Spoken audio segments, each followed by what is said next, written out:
Hi friends, welcome to my YouTube channel. ನೀವು ನೋಡ್ತಾ ಇದ್ದೀರಾ ಅಡುಗೆ ಮನೆ ಸಂಭ್ರಮ. ನಾನಿವತ್ತು ಸಿಂಪಲ್ಲಾಗಿ ಮೆಣಸಿಕಾಯಿ ಬಜ್ಜಿನ ಹೇಗೆ ಮಾಡೋದು ಅಂತ ನಿಮಗೆ ತಿಳಿಸ್ತಾ ಇದ್ದೀನಿ. ಹಾಗೆ ಯಾರ್ಯಾರು ನನ್ನ ಚಾನಲ್ನ ಸಬ್ಸ್ಕ್ರೈಬ್ ಮಾಡ್ಕೊಂಡಿಲ್ಲ, ಪ್ಲೀಸ್ ಸಬ್ಸ್ಕ್ರೈಬ್ ಮಾಡ್ಕೊಳ್ಳಿ ಫ್ರೆಂಡ್ಸ್. ಇದಕ್ಕೆ ಬೇಕಾಗಿರುವಂಥ ಇಂಗ್ರೀಡಿಯೆಂಟ್ಸ್ನ ನೋಡ್ಕೊಂಡು ಬರೋಣ ಬನ್ನಿ. ಮೊದಲಿಗೆ ನಾನಿಲ್ಲಿ 1 ಕಪ್ ಆಗುವಷ್ಟು ಕಡಲೆ ಹಿಟ್ಟನ್ನು ತೊಗೊಂಡಿದ್ದೀನಿ.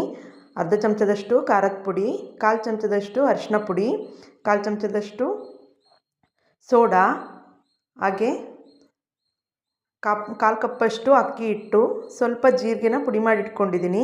ಇದು ಅಜ್ವಾನ ಅಥವಾ ಓಂಕಾಳು ಅಂತಾರಲ್ಲ, ಅದನ್ನು ಸ್ವಲ್ಪ ತೊಗೊಂಡಿದ್ದೀನಿ. ಹಾಗೆ ರುಚಿಗೆ ತಕ್ಕಷ್ಟು ಉಪ್ಪನ್ನು ತೊಗೊಂಡಿದ್ದೀನಿ.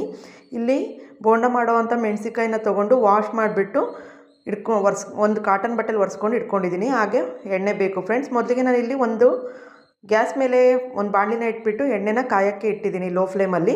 ಅಷ್ಟೊತ್ತಿಗೆ ಏನು ನಾವು ಐಟಮ್ನ ಕಲಿಸ್ಕೋಬೇಕಲ್ಲ ಬೋಂಡಕ್ಕೆ, ಅದನ್ನು ಮಿಕ್ಸ್ ಮಾಡ್ಕೊಂಡು ಬರೋಣ ಬನ್ನಿ. ಮೊದಲಿಗೆ ಇಲ್ಲಿ ಒಂದು ಬೌಲಿಗೆ 1 ಕಪ್ ಆಗೋಷ್ಟು ಕಡಲೆ ಹಿಟ್ಟನ್ನು ಆ್ಯಡ್ ಮಾಡ್ಕೊತಾ ಇದ್ದೀನಿ. ಹಾಗೆ ಅಕ್ಕಿ ಹಿಟ್ಟನ್ನು ಸಮೇತ ಆ್ಯಡ್ ಮಾಡ್ಕೊತಾ ಇದ್ದೀನಿ. ಖಾರದ ಪುಡಿನ ಆ್ಯಡ್ ಮಾಡ್ಕೊತಾ ಇದ್ದೀನಿ ಫ್ರೆಂಡ್ಸ್. ಸೊ ಅಕ್ಕಿ ಹಿಟ್ಟು ಹಾಕೋದ್ರಿಂದ ಸ್ವಲ್ಪ ಕ್ರಂಚಿಯಾಗಿ ಬರುತ್ತೆ ಬೋಂಡ, ಅದಕ್ಕೋಸ್ಕರ ಹಾಕ್ತಾಯಿದ್ದೀನಿ. ಹಾಗೆ ಅರಿಶಿನ ಪುಡಿ ಹಾಕ್ತೆ, ಸ್ವಲ್ಪ ಸೋಡಾ ಪುಡಿ ಹಾಕ್ತೆ, ಹಾಗೆ ಜೀರಿಗೆ ಪುಡಿನೂ ಹಾಕಿದ್ದೀನಿ. ಅಜ್ವಾನ ಆರ್ ಓಂಕಾಳು ಅಂತಾರಲ್ಲ, ಅದನ್ನು ಹಾಕಿದ್ದೀನಿ ಫ್ರೆಂಡ್ಸ್. ಈಗ ರುಚಿಗೆ ಎಷ್ಟು ಬೇಕೋ ಅಷ್ಟು ತಕ್ಕಷ್ಟು ಉಪ್ಪನ್ನು ಹಾಕಿಬಿಟ್ಟು ಕ್ಲೀನಾಗಿ ಒಂದು ಮಿಕ್ಸ್ ಕೊಡಬೇಕು ಕೈಯಲ್ಲೇ. ಒಂದು ಸಲ ನೀರು ಹಾಕ್ತಲೇ ಒಂದು ಸಲ ಮಿಕ್ಸ್ ಮಾಡ್ಕೊಳ್ಳೋಣ ಫ್ರೆಂಡ್ಸ್.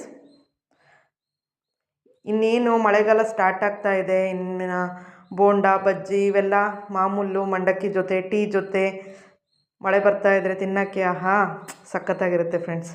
ನೀವು ಒಂದು ಸಲ ಟ್ರೈ ಮಾಡಿ. ಈಗ ನೀರು ಹಾಕ್ಬಿಟ್ಟು ಬೋಂಡದ ಹಿಟ್ಟಿನ ಅದಕ್ಕೆ ಕಲಿಸ್ಕೋಬೇಕು. ತೋರಿಸ್ತೀನಿ ಯಾವತ್ತಲ್ಲಿ ಕಲಿಸ್ಬೇಕು ಅಂತ ಅಂದ್ಬಿಟ್ಟು ನಿಮಗೆ. ಇನ್ನೊಂದು ಸ್ವಲ್ಪ ನೀರು ಹಾಕ್ಕೊಳ್ಳೋಣ. ನೋಡಿ ಫ್ರೆಂಡ್ಸ್, ಈ ಹಿಟ್ಟಿನದಕ್ಕೆ ಇರಬೇಕು. ಬೋಂಡ ಬಿಡ್ಲಿಕ್ಕೆ ನಿಮಗೆ ಈಸಿ ಆಗುತ್ತೆ. ಬಿಗಿನರ್ಸ್ಗಂತೂ ತುಂಬಾ ಈಸಿ ಆಗುತ್ತೆ. ಸೊ ಈಗ ಇದನ್ನು ರೆಸ್ಟ್ ಮಾಡೋಕ್ಕೆ ಬಿಡೋಣ. ಅಷ್ಟೊತ್ತಿಗೆ ನಾವು ಮೆಣಸಿಕಾಯಿನ ತೊಟ್ಟು ಮತ್ತು ಕಟ್ ಮಾಡಿಕೊಂಡು ಮಧ್ಯಭಾಗದಲ್ಲಿ ಸೀಳ್ಕೊಂಡು ಬರೋಣ ಫ್ರೆಂಡ್ಸ್ ಮೆಣಸಿಕಾಯಿನ. ಸೊ ಈಗ ನಾನು ಮೆಣಸಿಕಾಯಿ ಮಧ್ಯದಲ್ಲಿ ಸೀಳ್ತಾ ಇದ್ದೀನಿ, ಹಾಗೆ ತೊಟ್ಟನ್ನು ಮುರಿತಾ ಇದ್ದೀನಿ ಫ್ರೆಂಡ್ಸ್. ನೋಡಿ, ಈ ರೀತಿ ಎಲ್ಲ ಮೆಣಸಿನ್ಕಾಯಿಗೂ ಮಾಡ್ಕೊಂಡು ಬರೋಣ ಫ್ರೆಂಡ್ಸ್. ನಿಮ್ಮ ಮನೇಲಿ ಮಕ್ಕಳಿದ್ರೆ ಅಂತ ಅಂದು ನಿಮ್ಮ ಮಕ್ಕಳು ತುಂಬಾ ಎಂಜಾಯ್ ಮಾಡ್ಕೊಂಡು ಇಷ್ಟಪಟ್ಟು ತಿಂತಾರೆ. ಮಾಡಿಕೊಡಿ ಫ್ರೆಂಡ್ಸ್, ಚೆನ್ನಾಗಿರುತ್ತೆ. ನೋಡಿ, ಎಲ್ಲ ಮೆಣಸಿನ್ಕಾಯಿ ಈ ರೀತಿ ಮಾಡ್ಕೊಂಡು ಇಟ್ಕೊಂಡಿದ್ದೀನಿ ನಾನು.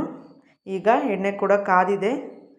ನಾನು ಏನು ಹಿಟ್ಟನ್ನು ಕಲಸಿದ್ನಲ್ಲ, ಆ ಹಿಟ್ಟನ್ನು ಒಂದು ಲೋಟಕ್ಕೆ ಹಾಕ್ಕೊತಾ ಇದ್ದೀನಿ.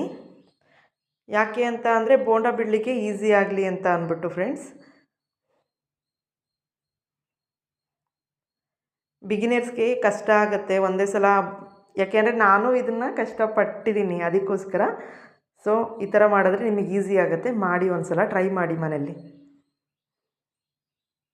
ನಾನು ಕಲಿಯಬೇಕಾದ್ರೆ ತುಂಬಾ ಕಷ್ಟಪಟ್ಟು ಕಲ್ತಿದ್ದೀನಿ. ಕೈ ಸುಟ್ಕೊಂಡು ಎಲ್ಲ ಒಂದೇ ಸಲ ಆ ರೀತಿ ಹಾಕೋಕ್ಕೆ ಹೋಗಿ ಈ ರೀತಿ ಹಾಕಿದ್ರೆ ನಿಮಗೆ ಸ್ವಲ್ಪ ಈಸಿ ಆಗುತ್ತೆ. ನೋಡ್ಕೊಂಡು ಹಾಕ್ಕೋಬೇಕು. ಯಾಕೆ ಅಂತ ಅಂದರೆ ಮೆಣಸಿನ್ಕಾಯಿ ಬಿಡೋಬೇಕಾದ್ರೆ ಎಣ್ಣೆಯಲ್ಲಿ ಹಿಂಗೆ ಬಿಡ್ತಾ ಇರಬೇಕಾದ್ರೆ ಅದು ಕೆಳಗಡೆ ಹಿಟ್ಟು ಕೆಳಗಡೆ ಇಳಿಯೋ ಚಾನ್ಸಸ್ ಇರುತ್ತೆ. ಆಗ ಕೈಗೆ ಸಿಡಿಯೋ ಚಾನ್ಸಸ್ ತುಂಬಾ ಇರುತ್ತೆ. ನೋಡ್ಕೊಂಡು ಮಾಡಿ. ಈಗ ಲೋಟದಲ್ಲಿ ಡಿಪ್ ಮಾಡ್ತಾ ಇದ್ದೀನಿ. ಏನು ಲೋಟದಲ್ಲಿ ಹಿಟ್ಟು ಹಾಕ್ಕೊಂಡಿದ್ನಲ್ಲ ಅದನ್ನು ಡಿಪ್ ಮಾಡಿಕೊಂಡು ನೋಡಿ ಫ್ರೆಂಡ್ಸ್, ಈ ರೀತಿ ಬಿಡಬೇಕು. ನಿಧಾನಕ್ಕೆ ಸಿಡಿಯೋ ಚಾನ್ಸಸ್ ಇರುತ್ತೆ, ಕೇರ್ಫುಲ್ಲಾಗಿ ಬಿಡಿ. ನೋಡಿ ಫ್ರೆಂಡ್ಸ್, ಈಗ ಬೋಂಡನ್ನು ಬಿಟ್ಟಿದ್ದೀನಿ.